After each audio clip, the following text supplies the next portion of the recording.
Barani deyishardi, qo'rqitishardi. No, hozirgi qizlarga bunaqa gapirsangiz, shunda basharangga qarab turib, meni xizmatkorlarim bo'ladi dedi. Mayli, inshaalloh bo'lsin. No, baribir inson kuni bilan yotib ham charchab ketadi-ku. Masalan, men o'zim faqat yotishni o'zim uchun ravo ko'raman. Qo'l oyog'im butundan ko'ra yurib ish qilganim men uchun foydali-da bu.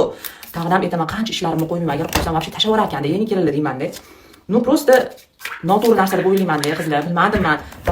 Endi men faqat kelinlarga ayb to'nkamayman. Bor qiladigan kelinlar ham bor.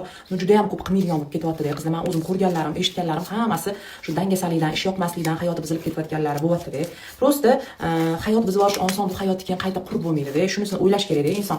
Otangiznikidan, onangiznikidan chiqib ketdingizmi, u uyga sig'maysiz. 1 yil qariyb, 2 yil qariyb, baribir o'zingiz ortiqchaligingizni his qilasiz. Undan ko'ra maza qilib, eringizni xizmatini qilib, duosini olib, farzandlaringizni shu yerda maza qilib katta qilganingizga nima yetsin? To'g'rimi? Baribir bilmayman, balki men eskicha fikrlayotgandirman. No, yangichasiga ham eskichasiga ham er duosini olish menimcha biz o'zbeklarni bu bo'ynimizdagi burchimiz. Ota-onasining duosini olish bizning bo'ynimizdagi burchimiz. Bu o'zbekchiligimizdan dalolatda. Haqiqiy o'zbek musulmon ayollari qaynona